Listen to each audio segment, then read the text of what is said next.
এই যে চায়ের কি দরকার ছিল আবার? একটু মিষ্টি মুখ করো। চিনি বেশি দিয়ে এনেছি। হঠাৎ মিষ্টি মুখ? তুমি যুদ্ধ জয় করেছো বলে। দেখো, আর কেউ তোমাকে না চিনুক, আমি বেশ চিনি।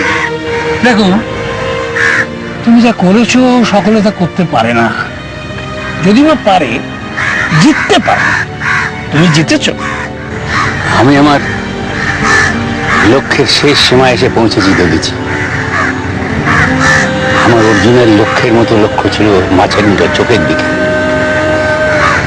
কিন্তু লক্ষ্যের বাইরে এসে আমি সন্তোষকে মেরে ফেললাম। যে আমি কি একটা আস্ত খুনি হয়ে যাচ্ছি।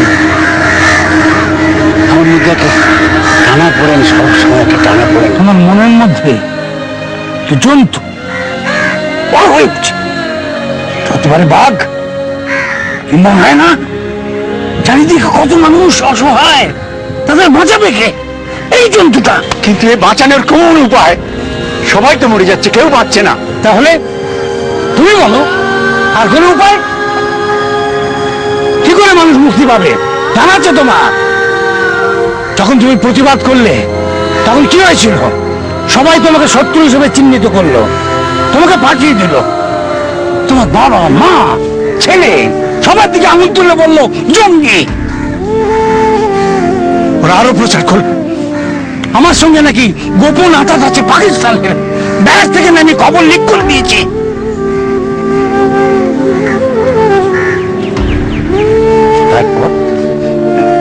তারপর আর কি, আমার পরিবারের কথাটি ফুরলো, মোটি গাছটি মুড়লো।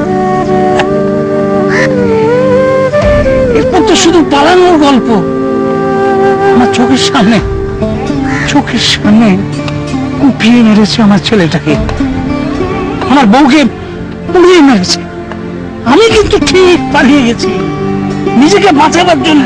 আমি ঠিক পালিয়ে গেছি, পালাতে পালাতে পালাতে এক পৃথিবী থেকে আর এক ফেলিয়ার। আমি গ্রেট ফেলিয়ার। কিন্তু আজ আমি রাস্তায় রাস্তায় সেই সব মুখগুলো খুঁজে বেড়াই, যারা অন্যায়ের সঙ্গে আপোষ করে না, যারা চিরন্তন লড়াই চালিয়ে যাচ্ছে। যেমন প্রলয়। তুমি চিন্তা করো না, তুমি ঠিক এইভাবে আমার সামনে এসে দাঁড়িয়েছিলে পার্থ।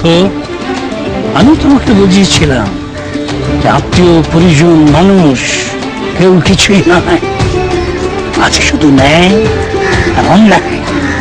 তুমি ন্যায়ের পক্ষে, তুমি অর্জুন, বাকি সব মিথ্যা।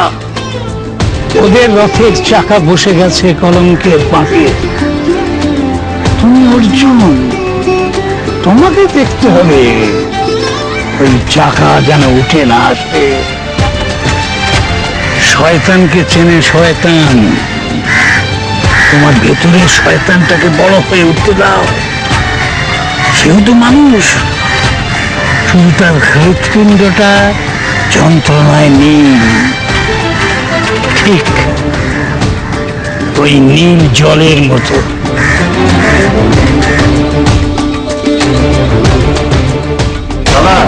অনেক কিছু রটাচ্ছি আপনার নামে, আপনি নাকি খুনগুলো সব করাচ্ছেন। আদর বাদে না, সালমান খানের নামে তো কত কিছু রটে, ও কি কিছু এসে যায়? এত শুনলাম সেদিন ও নতুন ছবি রেডি, সেটা নাকি দারুণ পপুলারিটি পেয়েছে, প্রত্যেকটা ডায়লগে সিটি পড়ছে।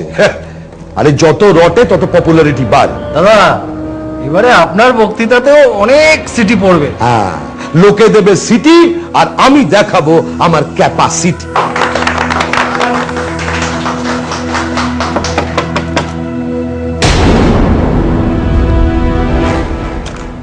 আপনার সঙ্গে একটা বিশেষ দরকার ছিল। তুমি যাই অনেকদিন বাদে যে তুমি এখানে মনে করে পায়ের ধুলো দিয়েছো, এতে আমি কৃতার্থ হল। আপনাকে কৃতার্থ করার জন্য তো আমি আসিনি, একটা দরকার এসেছি। আরে তোমাদের দরকারের না, আপনাদের দরকারের জন্যই তো আমি এখানে বসে আছি। বলুন কি দরকার? দরকারটা আপনাকে একা বলাটাই আমি ঠিক বলে মনে করি। বেশ, তাও ভালো। তোমরা দুজন সুন্দরী মহিলা, তোমাদের সঙ্গে একা থাকতে আমার বেশ মনোরমই লাগবে। বাচ্চারা যাও তো একটু বাইরে যাও তো, আমার সঙ্গে ওর একটু কথা আছে, যাও। হ্যাঁ এই কাছাকাছি থেকো কিন্তু, বেশি দূরে চলে যাও না। হ্যাঁ অনেকের আবার গলায় কাটারি ফাটারি ধরার অভ্যেস আছে, আজকে আবার কি এনেছে কে জানে। আসলে ওই মেয়ে ছেলেদের, এই না মহিলাদের নিজে হাতে তলা থেকে উপর অব্দি সার্চ করতে আমার একটু খারাপই লাগবে। জাগে বসুন। হ্যাঁ তবে বলুন কি দরকার। ধরুন আমি আপনাকে বললাম যে কাল রাতে আপনি আমার সঙ্গে এক ঘরে এক খাটে রাত কাটিয়েছেন, আপনি মানবেন? মানবেন না তো? এর তো কোনো প্রমাণ নেই। নিজের এলাকায় গায়ের জোর দেখাচ্ছেন। না, সময় দিচ্ছিলাম, সুযোগ দিচ্ছিলাম, শেখবার, জানবার, বোঝবার। এই গাড়িটা চালানো যেমন ডিউটি, তেমনি যত রাত্রি হোক মিটারটা ডাউন করাও ডিউটি।